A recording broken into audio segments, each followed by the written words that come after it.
नमस्कार दोस्तों, मैं हूं कुलदीप जांगेड़। सामान्य ज्ञान ग्रुप परिवार में आपका सभी स्वागत है। जैसा कि दोस्तों अपनी पिछली वाली क्लास में दोस्तों अपन बात कर रहे थे चौहान वंश के बारे में, और चौहान वंश के अंतिम प्रतापी शासक दोस्तों कौन? अंतिम प्रतापी शासक पृथ्वीराज चौहान तृतीय के बारे में अपन बात कर रहे थे।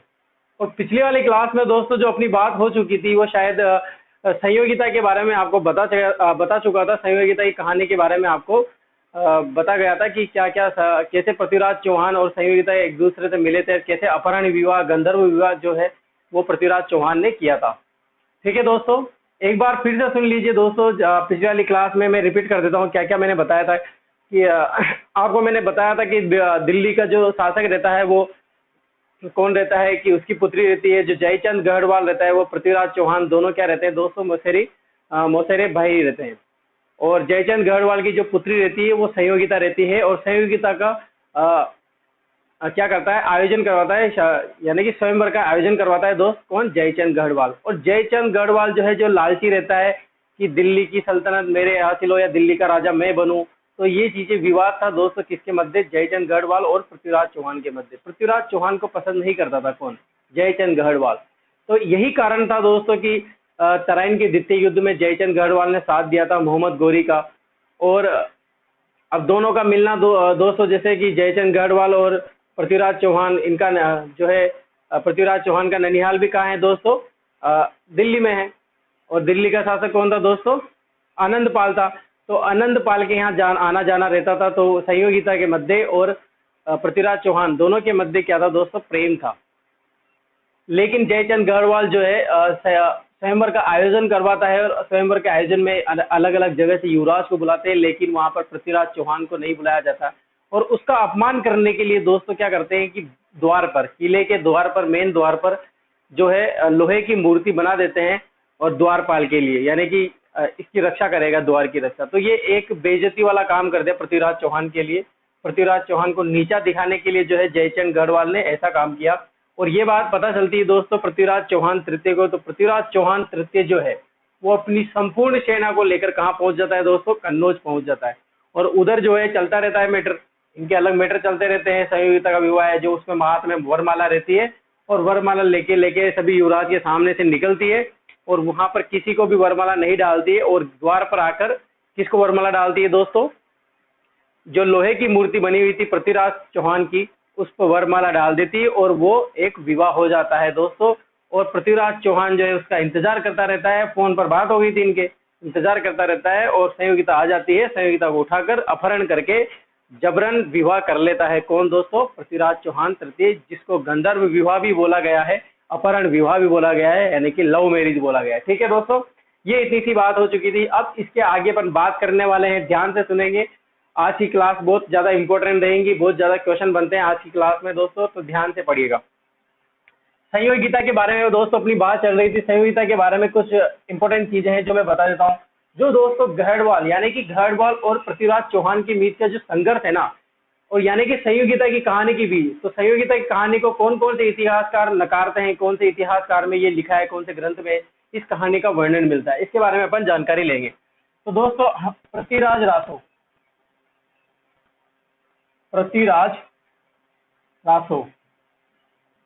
किसने लिखा था दोस्तों? ये इसके ही दोस्त चंद्रप्रदाय ने लिखा था। पृथ्वीराज रासो में संयोगिता व पृथ्वीराज तृतीय की का वर्णन मिलता है, या इनकी कहानी का वर्णन मिलता है। ठीक है दोस्तों, ये बात हुई एक क्वेश्चन की। पृथ्वीराज रासो में ही दोस्तों संयोगिता की प्रेम कहानी के बारे में वर्णन मिलता है, यानी कि चंद्रप्रदाय ने लिखा था ये सब कुछ। दूसरे क्वेश्चन की बात करें दोस्तों अपन यहाँ पर, तो एक क्वेश्चन ये है कि बहुत से इतिहासकार जो है वो इस कहानी को मानते नहीं है, विश्वास नहीं करते कि संयोगिता की कहानी और पृथ्वीराज चौहान की जो कहानी है वो झूठी है, ऐसी इस बातों पे विश्वास नहीं करते। और कौन से इतिहासकार है जो इस पर विश्वास करते हैं, इनके बारे में देखते हैं दोस्तों। डॉक्टर गौरीशंकर ओझा, गौरीशंकर ओझा, तथा RS त्रिपाठी। क्या नाम है दोस्तों? डॉक्टर गौरीशंकर ओझा और एक है RS त्रिपाठी। ये दोनों जो इतिहासकार है वो सहयोगिता की कहानी पर विश्वास नहीं करते हैं, यानी कि त्रिपाठी इतिहासकार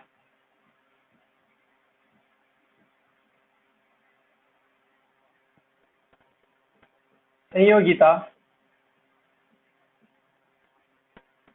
की कहानी पर विश्वास नहीं करते। ठीक है दोस्तों, अच्छा क्वेश्चन बनता है दोस्तों, इतिहासकारों के नाम जरूर पूछते हैं। आपने पहले के एग्जाम देखे होंगे, एग्जाम पेपर देखे होंगे आपने, कि इतिहास के नाम जरूर पूछता है। तीसरे क्वेश्चन दोस्तों, तीसरे क्वेश्चन की बात करें कि कौन से इतिहासकार है जो इस पर विश्वास करते हैं, तो डॉक्टर दशरथ शर्मा।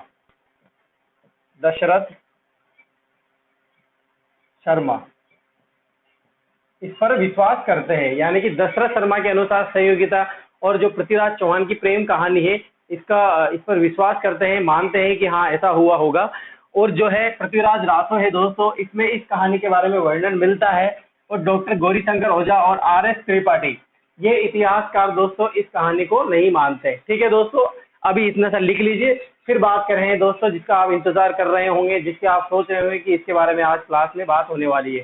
जी जरूर दोस्तों, जो आप सोच रहे हैं उसके बारे में अपन वर्णन करेंगे। पहले आप इसका स्क्रीनशॉट ले लो।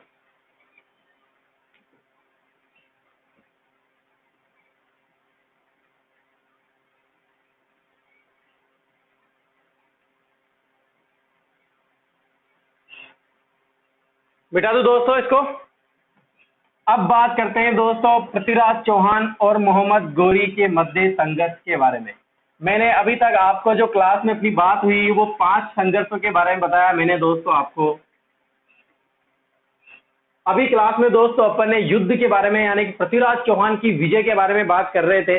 और पृथ्वीराज विजय ने सबसे पहले भंडारक जो जाति है उसका दमन किया, फिर अपने चचेरे भाई जो उसका दमन किया। फिर इसके बाद दोस्तों जो भी मैंने आपको बताया था पिछली वाली क्लास में, ये सारी चीजें जहां जहां पर इसने अधिकार किए, क्योंकि सारा जो पूरा चारों तरफ का जो एरिया था ना पहले, वो क्या है दोस्तों संघर्षों से घिरा हुआ था पृथ्वीराज चौहान। तो पृथ्वीराज चौहान ने धीरे धीरे सबको जीता और दिल्ली तक पहुंचा और दिल्ली का शासक बना और वहां के सूबेदार बनाया था दोस्तों गोविंद राय को। अभी बात करेंगे। अब आती है दोस्तों, अब यही काल चलता रहता है और तुर्कों में संघर्ष हो जाता है, यानी कि गजनी का शासक बनता है दोस्त इसी टाइम। कौन? मोहम्मद गजनी। तो बात करते हैं उसकी दोस्तों अब, यानी कि तुर्कों में संघर्ष, तुर्कों से। अब बात करते हैं 6 नंबर वाली जो संघर्ष की अगर बात कर रहे थे, तुर्कों से संघर्ष।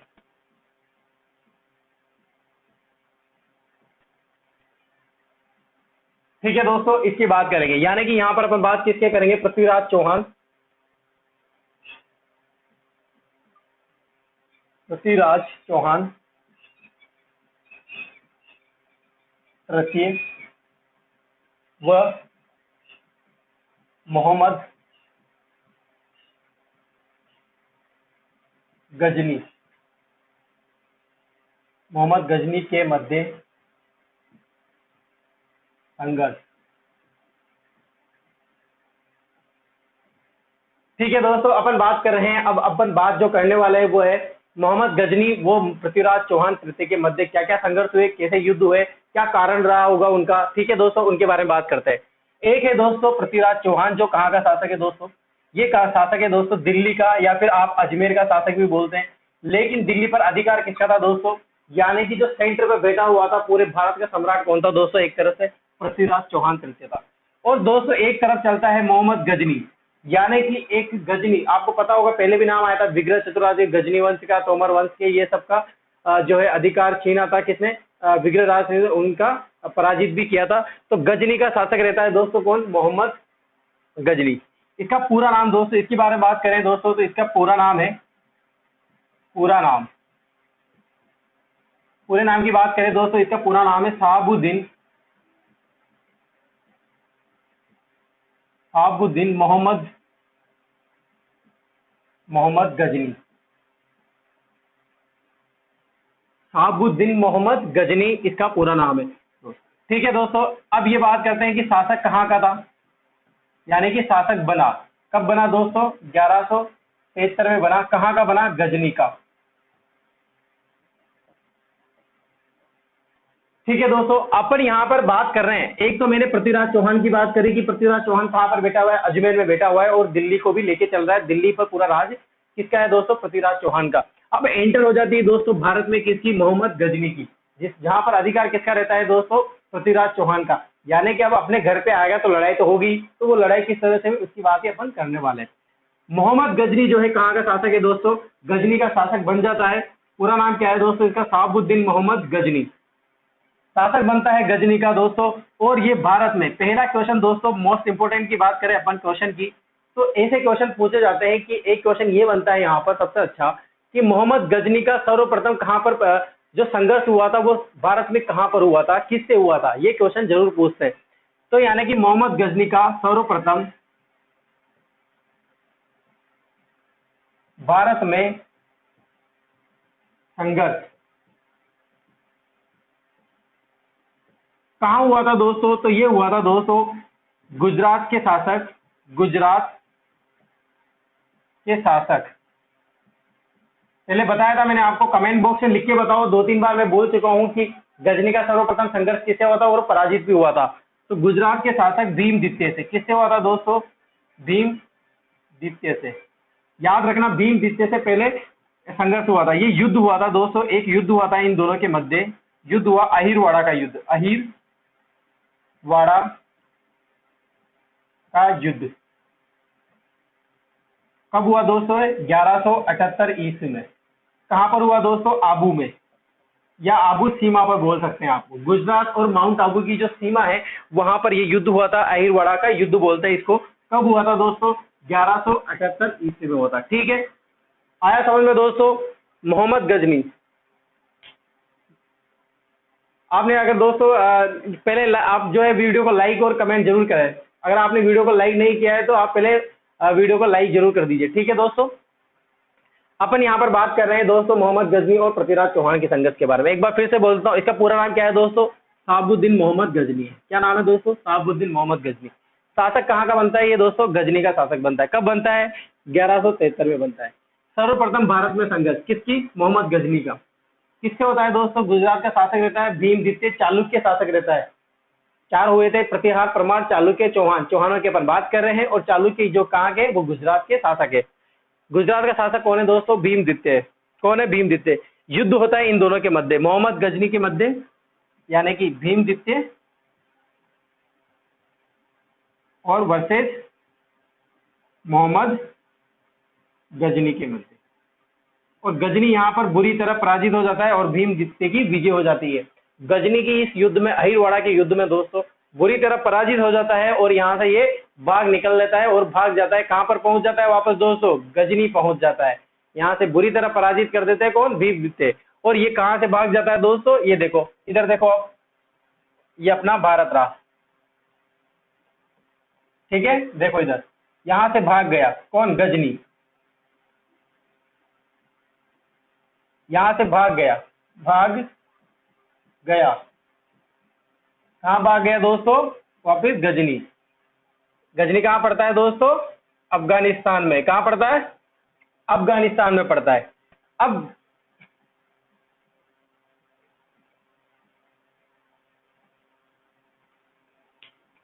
कहाँ पड़ता है दोस्तों? गजनी अफगानिस्तान में पड़ता है। अब होता क्या है दोस्तों? गजनी पहुंचने के बाद कुछ समय के लिए यहीं पे रहता है और आसपास के क्षेत्रों को जीतने लगता है। कौन? मोहम्मद गजनी। और समय आ जाता है दोस्तों 1186 ईस्वी का। कौन सा आ जाता है? 1186 का। और गजनी जो है यहाँ से निकलता है, धीरे धीरे यहाँ से चलता है, जैसे बारिश चलती है वैसे चल रहा था ये, जैसे बारिश चल रही है वैसे चल रहा था। तो ये पहुंचता है दोस्तों, कहाँ पर पहुंचता है? लाहौर पहुंचता है। कहाँ पहुंचता है? लाहौर। लाहौर को जीतता है दोस्तों ये। उसके बाद दोस्तों ये पंजाब को जीतता है। किसको जीतता है दोस्तों? पंजाब को जीतता है। और उसके बाद जीतता है दोस्तों ये हरियाणा को।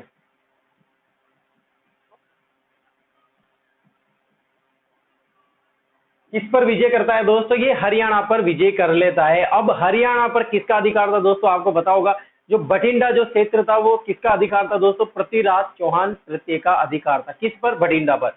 और बठिंडा पर अधिकार कौन कर लेता है दोस्तों युद्ध करके? अब कौन कर लेता है? कौन कर लेता है? गजनी कर लेता है। अब गजनी की एंट्री हो जाती है दोस्तों कौन से क्षेत्र में? जहां पर पृथ्वीराज चौहान की अधिकार रहता है, पृथ्वीराज चौहान जहां पर राज करता है वहां पर एंट्री हो जाती है किसकी? मोहम्मद गजनी की। तो संघर्ष किस किस के मध्य होंगे दोस्तों? मोहम्मद गजनी और पृथ्वीराज चौहान के मध्य होंगे। देखो भाई दोस्तों, मैं आपसे ये कह रहा हूं कि भीमदित्य जो गजनी जो है यहाँ से भाग निकला, भाग गए, यहाँ से गजनी पहुंचा। तो 1186 तक तो इसने संघर्ष किए, लड़ता गया, वीरगति बहुत से को मारा इसने और आसपास के क्षेत्र को भी जीता।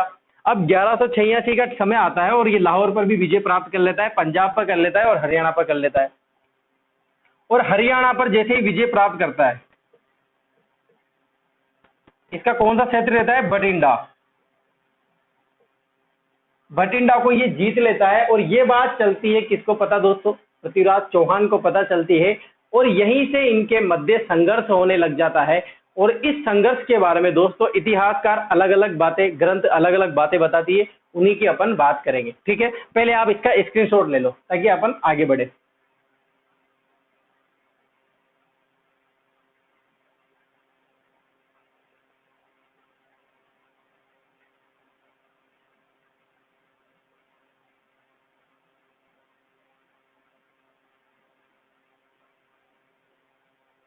ठीक है दोस्तों, मिटा दूं?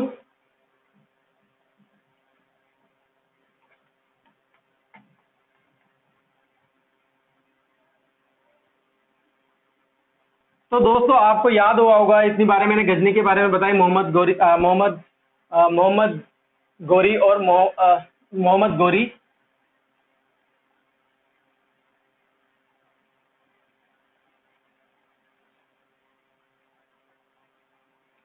दोस्तों ये मोहम्मद जो गजनी मैंने लिखा है ये मोहम्मद गोरी है। वैसे आपको मोहम्मद गजनी, गजनी का शासक था मोहम्मद गोरी।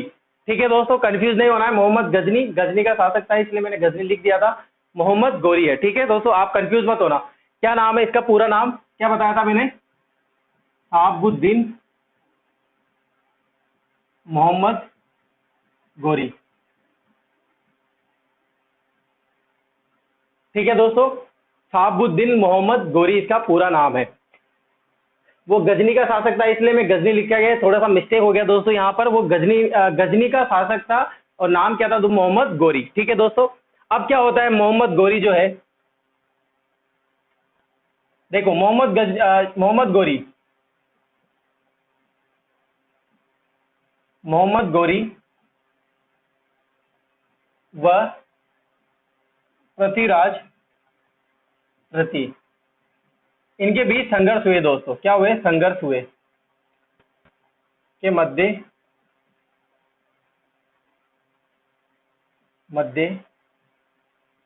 युद्ध, यानी कि ये टकरा जाते हैं कहां पर? हरियाणा में। हरियाणा में बठिंडा पर किसका अधिकार हो जाता है दोस्तों? मोहम्मद गोरी का अधिकार हो जाता है। यहाँ पर पृथ्वीराज चौहान और मोहम्मद गोरी एक दूसरे से टकरा जाते हैं। अब टकराने के बाद दोस्तों इतिहासकार अलग अलग चीजें बताते हैं। इनमें से दोस्तों अपन बात करेंगे पहली बार बात करें दोस्तों अपन, तो हमीर पृथ्वीराज रासो के अनुसार, किसके अनुसार दोस्तों? पृथ्वीराज रासो के अनुसार, या प्रबंध चिंतामणि। दो ग्रंथ है दोस्तों, प्रबंध चिंतामणि और पृथ्वीराज रासो के अनुसार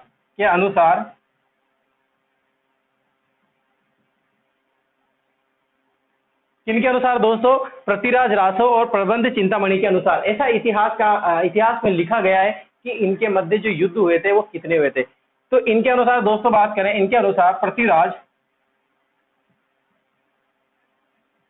चौहान थर्ड ने, किसने दोस्तों? पृथ्वीराज चौहान थर्ड ने मोहम्मद गोरी को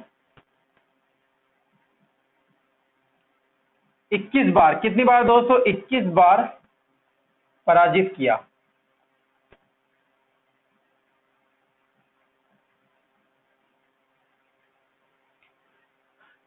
देखो दोस्तों, पृथ्वीराज चौहान और मोहम्मद गोरी के मध्य क्या चल रहा है? संघर्ष चल रहा है। हरियाणा पर जैसे ही अधिकार करता है, बठिंडा को जो जीत लाया है, जीत लेता है तो उस पर अधिकार किसका रहता है दोस्तों? पृथ्वीराज चौहान का रहता है। इससे नाराज होता है पृथ्वीराज चौहान, अपनी सेना को भेजता है, वो इनके मध्य संघर्ष होते हैं। लेकिन इतिहासकार कोई संशय साफ नहीं, क्लियर नहीं कर पाते। क्लियर जो कर पाएंगे दोस्तों वो तराइन के प्रथम युद्ध और तराइन के द्वितीय युद्ध को, जो निर्णायक जो युद्ध रहे थे उनके बारे में बात करते हैं। लेकिन इतिहासकार और ग्रंथ अलग अलग चीजें बताते हैं, जिसमें मैंने पहली बात करी है पृथ्वीराज रासव और प्रबंध चिंतामणि की बात करी है। इसके अनुसार दोस्तों जो है पृथ्वीराज चौहान ने, किसने? पृथ्वीराज चौहान ने, जो कहाँ का शासक है? अजमेर का शासक है। इसने मोहम्मद गोरी को कितनी बार पराजित किया था दोस्तों? 21 बार। अगर क्वेश्चन आ जाए तो क्वेश्चन में क्या आएगा दोस्तों? पृथ्वीराज रासव के अनुसार आएगा, के अनुसार, किसके अनुसार पूछेगा जरूर, ठीक है दोस्तों। दूसरी बात करें दोस्तों तो हमीर महाकाव्य तथा पृथ्वीराज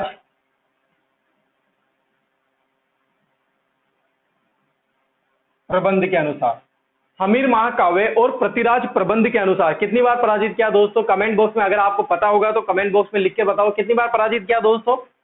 प्रबंध के अनुसार पृथ्वीराज तृतीय ने, कौन, किसने दोस्तों? पृथ्वीराज तृतीय ने मोहम्मद गोरी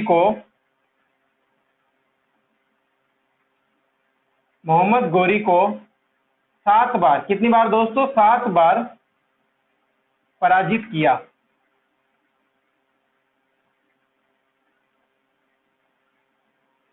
कितनी बार पराजित किया दोस्तों? 7 बार पराजित किया।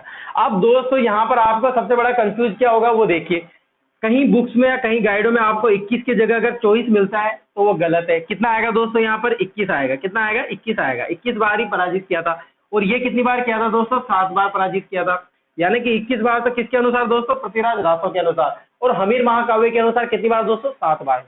ये हुई दोस्तों किनकी बात? इतिहासकार के अनुसार इनके संघर्ष की कहानी। लेकिन दोस्तों पृथ्वीराज चौहान और मोहम्मद गोरी के मध्य 2 निर्णायक युद्ध हुए थे और उन्हीं युद्ध की अपन बात करने वाले हैं। पहले आप इसको स्क्रीनशॉट ले लो, लिख लो इसको पहले ना।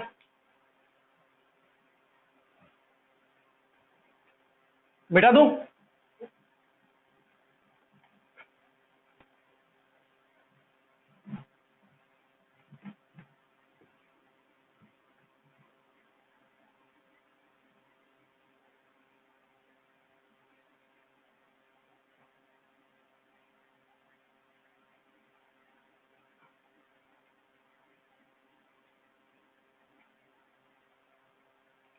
अब क्या होता है दोस्तों, लेकिन निर्णायक युद्ध, अपन यहां बात करेंगे निर्णायक युद्ध की, जिनका कुछ स्पष्ट रूप से नजर आता है और कुछ निर्णय निकलता है। निर्णायक युद्ध, इसमें क्या हुआ था ये सब जानकारी इसमें अपन पता करेंगे। कितने युद्ध हुए थे दोस्तों? निर्णायक युद्ध 2 हुए थे।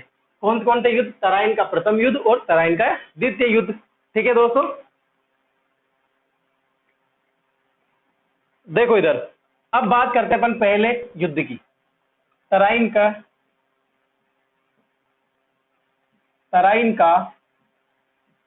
प्रथम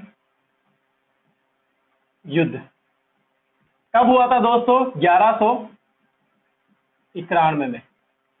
कब हुआ था दोस्तों? तराइन का प्रथम युद्ध कब हुआ था? 1191 में। किस किस के मध्य हुआ था? किस किस के मध्य हुआ था दोस्तों? पृथ्वीराज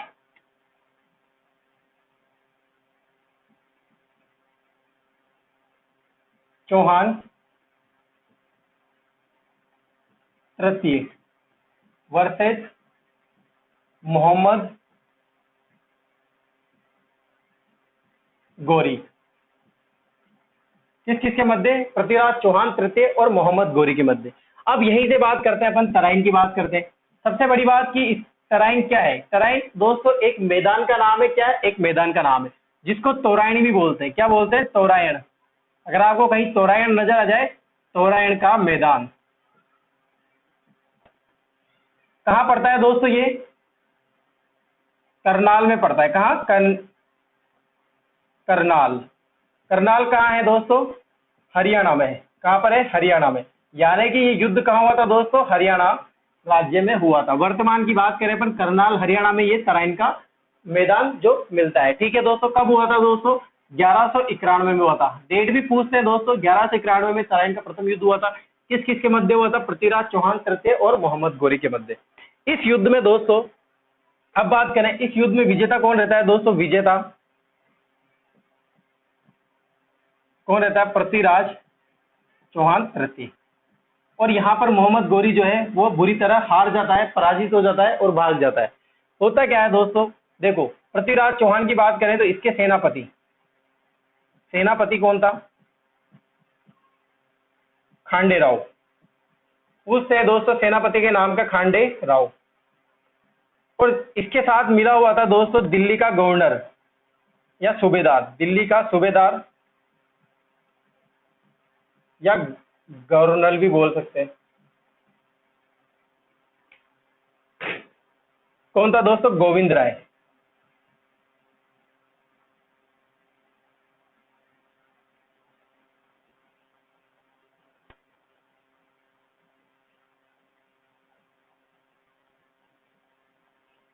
ठीक है दोस्तों, बात कर रहे हैं दोस्तों अपन यहाँ पर तराइन के प्रथम युद्ध की। किसकी बात कर रहे हैं दोस्तों? तराइन के प्रथम युद्ध की। अब संघर्ष चलते रहते हैं, तराइन का प्रथम युद्ध हो जाता है दोस्तों इनके मध्य, और ये दो निर्णायक युद्ध होते हैं। कब हुआ था दोस्तों? 1191 में हुआ था। कहाँ पर पड़ता है? करनाल हरियाणा में पड़ता है। याद रखना दोस्तों, करनाल हरियाणा में कौन सा मैदान पड़ता है? तराइन का प्रथम युद्ध। इसको तोराइन भी बोलते हैं, कंफ्यूज मत होना। अगर तोराइन आपको मिल जाता है कहीं पर तो आप समझोगे कि तराइन कौन है। ठीक है, यहाँ पर पृथ्वीराज चौहान विजेता हो जाता है। मोहम्मद गोरी को जो है यहाँ से मारता नहीं, मोहम्मद गोरी भाग जाता है। होता क्या है दोस्तों, ये गोविंद राय है, देखो इधर एक गोविंद राय है, दिल्ली का गवर्नर रहता है। अब मोहम्मद गोरी जो है वो दिल्ली युद्ध लड़ते रहते हैं। युद्ध लड़ते लड़ते दोस्तों मोहम्मद गोरी का किसके सामने आ जाता है? गोविंद राय के सामने आ जाता है। गोविंद राय के सामने आ जाता है। गोविंद राय यहाँ पर इसको, ये मोहम्मद गोरी रहा, देखो ये मोहम्मद गोरी रहा, ठीक है, ये मोहम्मद गोरी बना दे मैंने, ये मोहम्मद गोरी रहा। और ये इसके हाथ में भाला है, ये इसके हाथ में भाला है, देखिए अस्त्र शस्त्र पहन लिया इसने। और ये इस भाले को यहाँ पर फेंकता है, ये भाला फेंका इसने। और इस भाले से दोस्तों गोविंद राय को नुकसान नहीं पहुंचता है, यानी कि ये बच जाता है। किसके भाले से? मोहम्मद गोरी के भाले से। अब गोविंद राय भी उत्तर देगा दोस्तों इसको, गोविंद राय भी क्या करेगा? उत्तर देगा। किसका उत्तर देगा? उसके भाले से, भाले का उत्तर देगा ये दोस्तों भाले से। और भाला फेंक देता है दोस्तों किस पे? मोहम्मद गोरी पे। किस पे फेंकता है? मोहम्मद गोरी। और यहाँ जो है मोहम्मद गोरी दोस्तों क्या हो जाता है? पराजित हो जाता है, घायल हो जाता है। क्या हो जाता है दोस्तों? घायल हो जाता है। क्या हो जाता है दोस्तों? घायल हो जाता है और भाग जाता है, भाग जाता है। कहां दोस्तों? भागता भागता कहां पहुंच जाता है? गजनी पहुंच जाता है। कहां पहुंच जाता है? गजनी पहुंच जाता है। और गजनी पहुंच गया दोस्तों, ये कौन? मोहम्मद गोरी। अब दोस्तों इतिहासकार जो है ना वो सबसे बड़ी गलती यही बताते हैं पृथ्वीराज चौहान की, कि पृथ्वीराज चौहान को जो है मोहम्मद गोरी को भाग देना नहीं चाहिए, मतलब उसको जब वो भाग रहा था तो उसको वहीं मार देना चाहिए था। लेकिन क्या है कि पृथ्वीराज चौहान की जो सेना नायक जो सैनिक रहते हैं वो इतने प्रसन्न हो जाते हैं इस युद्ध से कि पार्टियां शुरू कर देते हैं। उधर तो उधर डीजे में डांस करने में ध्यान हो जाता है, इधर तो खुशी का माहौल हो जाता है, दारू वारू चलने लग जाती है, माहौल बन गया इनके तो एक तरह से। और वो जो है उधर अलग ही निकलता निकलता भाग जाता है और कहां पहुंच जाता है दोस्तों? गजनी। इतिहासकार यही सबसे बड़ी गलती बताते हैं पृथ्वीराज चौहान की, कि इसको वहीं पर मार देना चाहिए था, ताकि ये, क्योंकि देखो दोस्तों मुस्लिम साम्राज्य की जो स्थापना हुई थी ना दोस्तों, यही युद्ध सबसे कारण रखता है तराइन का द्वितीय युद्ध। क्योंकि अगर मोहम्मद गजनी यहाँ पर मारा जाता तो पृथ्वीराज चौहान जिंदा रहता, जीवित रहता, तो इसका ही आगे जो वंश चलता रहता और दिल्ली की सल्तनत इनके हाथों में रहती। और मोहम्मद गोरी अगर पराजित हो जाता द्वितीय युद्ध में तो सबसे बड़ा पूरा साम्राज्य दोस्तों पृथ्वीराज चौहान का हो जाता। सबसे बड़ी गलती बताते हैं कि मोहम्मद गजनी यहाँ पर बच जाता है और वो उसको चल जाने देते हैं, और वो जो है गजनी जाता है और वहां पर अलग अलग विधियों का प्रयोग करता है दोस्तों। और उसके जो युद्ध की रणनीति रहती है उस रणनीति को वो जो है टाइट कर लेता है और जीतने के ख्वाब से देखने लग जाता है। अब मोहम्मद गोरी यहाँ से जो भाग जाता है, भागने के बाद दोस्तों उसके तो बदले की भावना कि मोहम्मद गोरी को जो है क्या करना है, अब मुझे तो पृथ्वीराज चौहान की गर्दन चाहिए। पृथ्वीराज चौहान जो है मुझे मारूंगा मैं, तो पृथ्वीराज चौहान को कैसे भी करके मुझे अधिकार करना है भारत पर और मुझे वो चाहिए बस। ये दोस्तों गजनी को बहुत बुरा लगता है। गजनी वहां पर जाने के बाद बस दिन रात यही काम करता रहता है कि कैसे मैं अपने साम्राज्य को, कैसे अपने सैनिकों को बढ़ाऊं, कैसे क्या करूं, रणनीतियों का दिमाग लगाता रहता है। ये सारी चीजें होने लग जाती है दोस्तों। और ये रहा प्रथम युद्ध आपके सामने। कोई क्वेश्चन नहीं बचता है दोस्तों। तराइन का प्रथम युद्ध, पहला क्वेश्चन तो 1191 में हुआ था। किस किस के मध्य हुआ था? पृथ्वीराज चौहान और मोहम्मद गोरी के मध्य हुआ था। तोराइन का मैदान कहाँ पड़ता है? करनाल में पड़ता है। विजेता कौन रहता है दोस्तों? पृथ्वीराज चौहान रहता है। सेनापति खांडेराव रहते हैं और दिल्ली का सूबेदार गोविंद राय रहता है। गोविंद राय इसको घायल कर देता है और यहाँ से भाग जाता है। ठीक है दोस्तों, अब इसका स्क्रीनशॉट ले लो आप।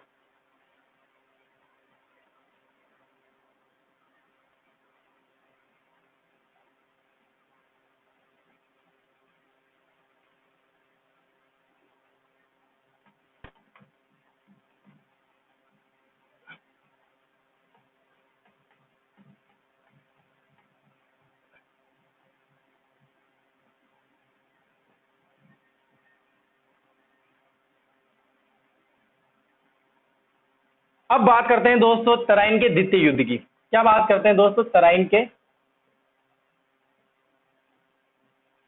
का द्वितीय युद्ध कब होता है दोस्तों? ये होता है 1 साल बाद 1192 में। 1192 तक दोस्तों वो सोचता रहता है। अब होता क्या है दोस्तों, जैसे ही मोहम्मद गजनी तराइन का द्वितीय युद्ध होता है उससे पहले क्या करता है, इतिहासकार ये बताते हैं कि इसने पहले पत्र लिखवाया था और कहां पर भिजवाया? पृथ्वीराज चौहान के सामने। और ये लिखा कि आप या तो इस्लाम धर्म कबूल कर लीजिए या फिर मेरी अधीनता स्वीकार कर लीजिए। इसके उत्तर में पृथ्वीराज चौहान जवाब देते हैं कि अपनी जो मुलाकात होगी वो कहां पर होगी? युद्ध भूमि में अपन लड़ेंगे और युद्ध भूमि में ये बात करेंगे अपन, वहां आओ पहले।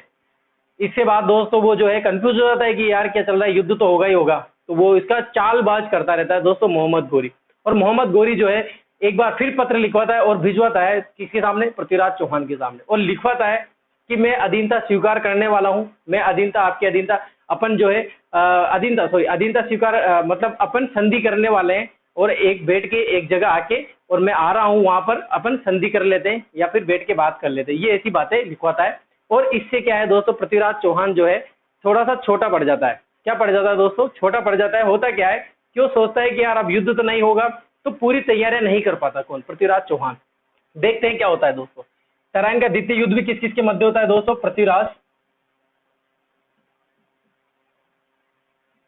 चौहान वर्सेस मोहम्मद गोरी। मोहम्मद गोरी यहां पर विजेता रहता है दोस्तों और पृथ्वीराज चौहान यहां पर मारा जाता है, वीर गति को प्राप्त हो जाता है।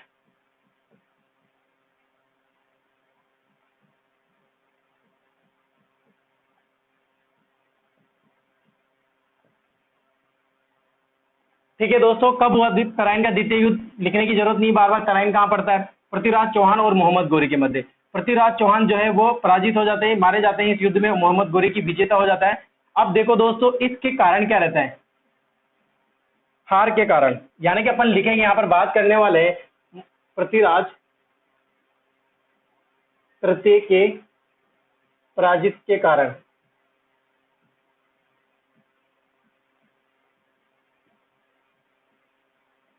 किसकी बात कर रहे हैं दोस्तों? पृथ्वीराज चौहान जो तृतीय जो इस युद्ध में मारा जाता है, उसके पराजित के क्या कारण रहते हैं दोस्तों? बहुत सारे कारण रहते हैं दोस्तों। पहला कारण दोस्तों कि इस युद्ध में जो इसका सेनापति था दोस्तों, पहले वाले युद्ध में सेनापति कौन था? खांडेराव। सेनापति खांडेराव ने भाग नहीं लिया था। खांडेराव ने भाग नहीं लिया।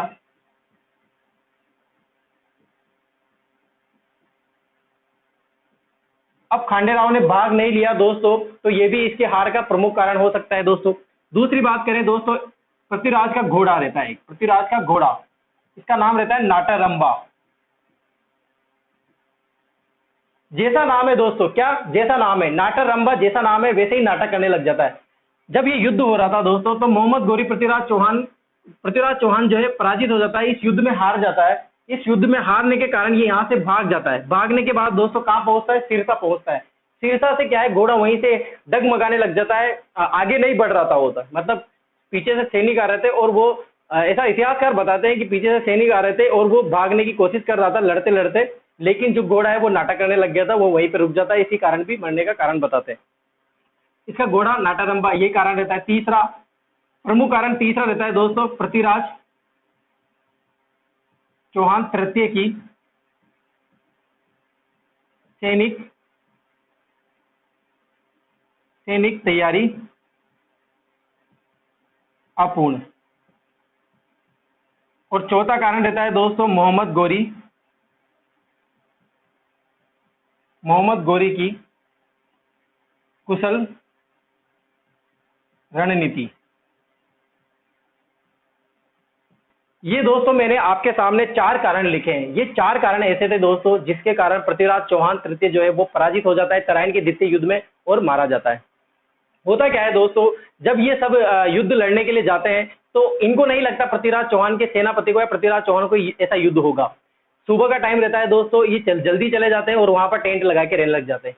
अब होता क्या है दोस्तों, इनको तो पता ही नहीं है कि ये जो अपूर्ण सैनिक व्यवस्था थी, यानी कि कुछ सैनिक इधर थे कुछ सैनिक उधर थे, इनको कोई आइडिया नहीं था कि यार युद्ध भी होगा यहाँ पर। और उधर जो है गजनी के सेना नायक अपनी संपूर्ण तैयारी के साथ जो है वो मैदान में आ जाते हैं युद्ध करने के हिसाब से, लेकिन ये जो है युद्ध करने के हिसाब से नहीं जाते हैं। अब सुबह के टाइम का तड़काओ का टाइम रहता है दोस्तों, सुबह के 4 या 5 बजे का टाइम रहता है। तो उस टाइम दोस्तों ये शौचालय के लिए निकले होंगे, निकले होंगे दोस्तों। अब रात भर तो इन्होंने क्या करी, पार्टी कर ली, डीजे वगैरह डांस कर लिया, माहौल बन रहा है इनके तो रात भर कि ये तो बस हार गया, ये तो संधि करने आए यहाँ पर, ये तो कुछ नहीं, युद्ध नहीं होगा यहाँ पर। तो सैनिक व्यवस्था भी इतनी जबरदस्त नहीं थी, पृथ्वीराज चौहान की अपूर्ण सैनिक व्यवस्था थी। अब सुबह का टाइम हुआ, जैसे ही दोस्तों ये शौचालय के लिए या शौच क्रिया के लिए निपुण हुए दोस्तों, और उसी टाइम क्या है दोस्तों, गजनी के शासक मोहम्मद गोरी ने आक्रमण कर दिया। और कैसे करे, अपनी क्या क्या बचाए दोस्तों सैनिक, पृथ्वीराज चौहान सैनिक की बताओ आप क्या क्या बचाएंगे, वो युद्ध करेंगे या फिर अपने पहले पहनेंगे कपड़े। अब इधर तो अपूर्ण माहौल ही खराब हो गया, बिगड़ गया। अब दोस्तों क्या होता है कि सबके ऐसे डेरा डालते हैं, एक तरफ से युद्ध का आक्रमण करता है गजनी, और यही कारण रहता है दोस्तों कि पृथ्वीराज चौहान तृतीय की जो है वो पराजय हो जाता है। और वहां से अब दोस्तों सबसे बड़ी बात यह होती है कि पृथ्वीराज चौहान अलग अलग इतिहासकार और अलग अलग जो ग्रंथ है उसमें इसकी मृत्यु के बारे में अलग अलग लिखा हुआ है। पृथ्वीराज चौहान का जो मृत्यु होती है, वीर गति को प्राप्त होते हैं, इनके बारे में कोई संचय या कोई फिक्स चीज नहीं मिली हुई है। आपने सीरियल भी देखे होंगे पृथ्वीराज चौहान के, उस सीरियल में दोस्तों गजनी में बताया गया है कि उसकी मृत्यु गजनी में होती है। शब्द वेदी बाण से जो है वो मोहम्मद गोरी को मार देता है और खुद आत्महत्या कर लेता है, ऐसी चीजें बताई गई है। ये अलग अलग इतिहासकार के अनुसार है। ठीक है दोस्तों, अब इन्हीं की अपन बात करने वाले हैं कि किस इतिहासकार के अनुसार जो है पृथ्वीराज चौहान की मृत्यु कहाँ होती है और किस इतिहासकार के अनुसार पृथ्वीराज चौहान की मृत्यु कहाँ होती है। ठीक है दोस्तों, ये इतनी सी जगह बनती है तो इसके अनुसार अब देखो, दोनों के मध्य युद्ध होते रहते हैं और वीर गति को प्राप्त हो जाता है दोस्तों। जब यहां से ये बच के भाग रहा था, कौन, पृथ्वीराज चौहान भाग रहा था, तो कहां पहुंचता है दोस्तों, ये सिरसा में पहुंचता है। कहां पहुंचता है, सिरसा। कहां पहुंचता है दोस्तों, सिरसा हरियाणा। कहां पड़ता है, हरियाणा। और इसकी मृत्यु कहां हो जाती है, सिरसा हरियाणा में। इसको पकड़ लेते हैं और वहां के सैनिक जो है इसको मार देते हैं। और यहीं पर इसके घोड़े के बारे में जो जानकारी दी है वो ऐसा होता है। ठीक है दोस्तों, सिरसा हरियाणा में इसकी मृत्यु होती है, लेकिन इसका समर्थन दोस्तों मुस्लिम इतिहासकार जो है वो इसका समर्थन करते हैं, इसको सच बताते हैं कि पृथ्वीराज चौहान की मृत्यु जो है वो हरियाणा में हुई थी, सिरसा में या फिर अजमेर में हुई थी। ऐसे ही बात करेंगे दोस्तों इनके इतिहासकारों के बारे में, देख लेते हैं इतिहासकार। पहले बात करें दोस्तों फरिश्ता के अनुसार। फरिश्ता एक ग्रंथ है दोस्तों फरिश्ता का,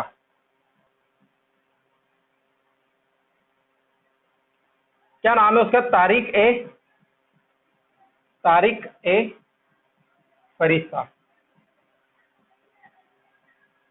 तारिक ए फरिश्ता एक ग्रंथ है दोस्तों, उसके अनुसार दोस्तों इसकी मृत्यु कहां होती है, सिरसा में होती है। इसके बाद दोस्तों बात करें अपन मिन्हास उस सिराज, ये दोस्तों एक ग्रंथ है, इस ग्रंथ के अनुसार भी इसकी मृत्यु कहां होती है दोस्तों, सिरसा में होती है। सिरसा में इसकी मृत्यु किस किस के अनुसार होती है दोस्तों, फरिश्ता के ग्रंथ है तारिक ए फरिश्ता, और दूसरा नाम है मिन्हास उस सिराज। इस ग्रंथ के अनुसार दोस्तों जो है पृथ्वीराज चौहान की मृत्यु कहां बताई गई है, सिरसा में। अगर आपके एग्जाम में, कॉम्पिटेटिव एग्जाम में अगर क्वेश्चन पूछा जाता है तो वो ग्रंथ के नाम जरूर बताएगा, तभी उसकी मृत्यु के कारण बताएंगे कि इसकी मृत्यु कहां पर हुई थी, वो अनुसार जरूर पूछेगा। क्योंकि यहाँ पर 3-4 कारण ऐसे हैं जिनके अनुसार अलग अलग जगह पर जो है पृथ्वीराज चौहान की मृत्यु हुई थी। ठीक है दोस्तों, अभी आप इसका स्क्रीनशॉट ले लीजिए, फिर छोटी सी बात है, आगे बात करते हैं।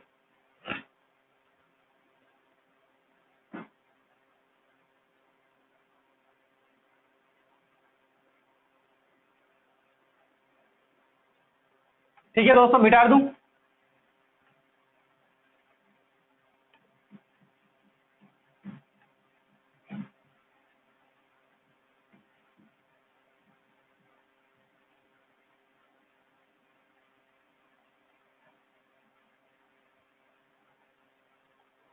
देखो अब दूसरा कारण दोस्तों, पहला कारण तो बताया मैंने कि सिरसा में इसकी मृत्यु होती है और इसका फरिश्ता और निजाम जो है वो इसका कारण बताते हैं। मुस्लिम इतिहासकार रहते हैं, उनका ग्रंथ था दोस्तों, उनके अनुसार कहाँ मृत्यु होती है? सिरसा हरियाणा में मृत्यु होती है। अब दोस्तों एक और है हसन निजामी, हसन निजामी, निजामी इसका ग्रंथ है दोस्तों ताज उल मासीर। इसके अनुसार मृत्यु दोस्तों, पृथ्वीराज तृतीय की मृत्यु कहां होती है दोस्तों? अजमेर में होती है। कहां पर होती है? अजमेर में। एक ग्रंथ है दोस्तों हसन निजामी का ताज उल मासीर। क्या ग्रंथ है? ताज उल मासीर। इस ग्रंथ के अनुसार पृथ्वीराज चौहान तृतीय की जो मृत्यु होती है वो कहां पर मिलती है? कहां पर बताई गई है? अजमेर बताई गई है, यानी कि कहां पर? अजमेर में। ठीक है दोस्तों, फरिश्ता का भी समझ में आया, यानी कि सिरसा में हुई थी, और अजमेर में समझ में आया किसके अनुसार? इसके अनुसार।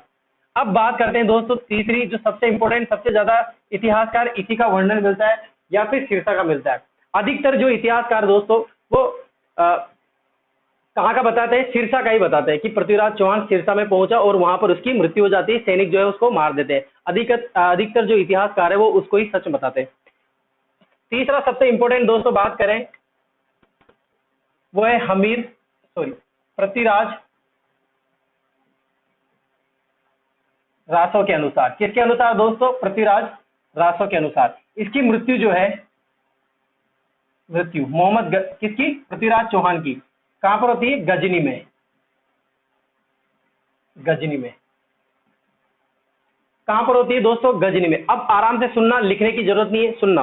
क्या होता है दोस्तों, पृथ्वीराज रासो में या चंद्रप्रदाय ऐसा बताते हैं कि जब ये युद्ध हो गया था, सेकंड युद्ध, तराइन का द्वितीय युद्ध, तो इसमें पृथ्वीराज चौहान को बंदी बना लेता है कौन? मोहम्मद गोरी। और बंदी बनाकर कहां ले जाता है दोस्तों? गजनी ले जाता है।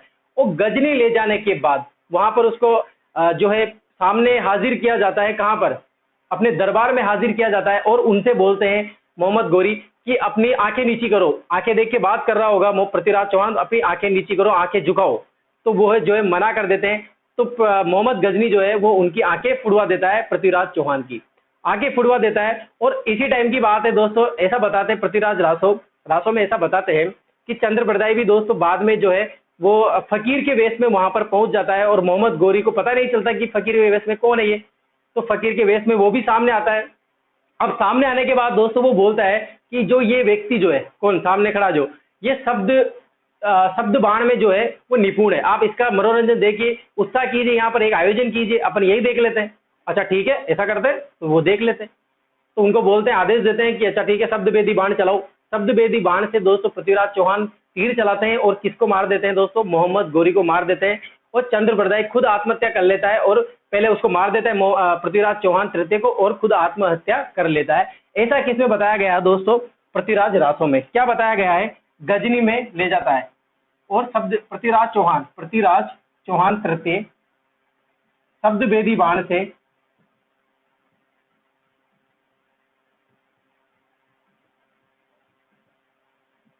मोहम्मद गोरी को मार देते हैं। किसको मार देते हैं? मोहम्मद गोरी को मार देते हैं। कौन मार देते हैं दोस्तों? पृथ्वीराज चौहान तृतीय। ठीक है, आया समझ में? यानी कि अगर बात करें अपन कि अजमेर में किसकी मृत्यु हुई दोस्तों? पृथ्वीराज चौहान की। किसके अनुसार हुई? ताज उल नासिर के अनुसार। अगर बात करें दोस्तों सिरसा में मृत्यु किसकी आई? तो फरिश्ता के अनुसार और नाजिर के अनुसार। किसकी, कहां पर मृत्यु हुई दोस्तों? सिरसा में हुई। अधिकतर इतिहासकार दोस्तों जो है सिरसा को ही मानते।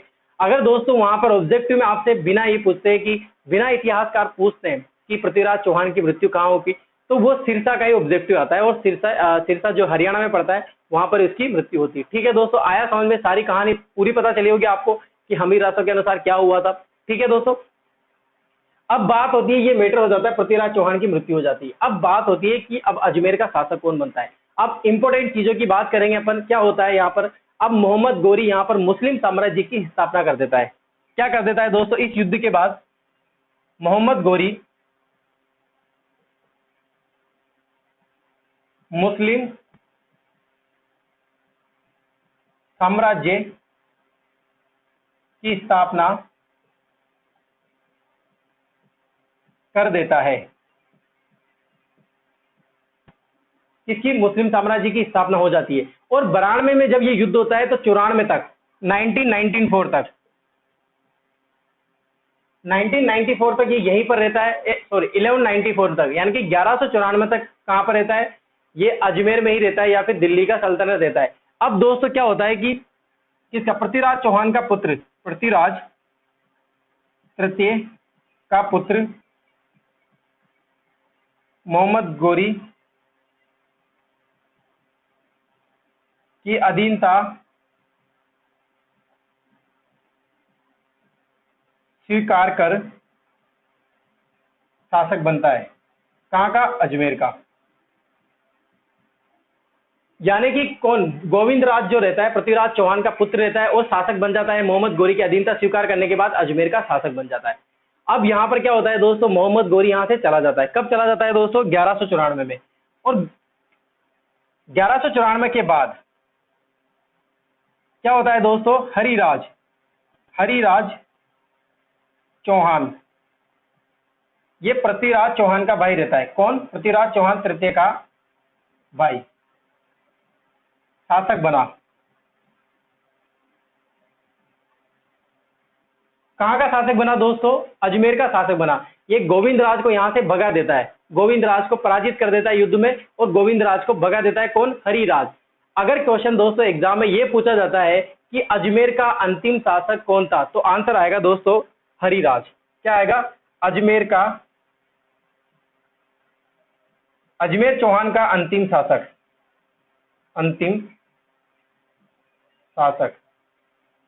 कौन है दोस्तों? हरिराज चौहान। कौन है दोस्तों? हरिराज चौहान।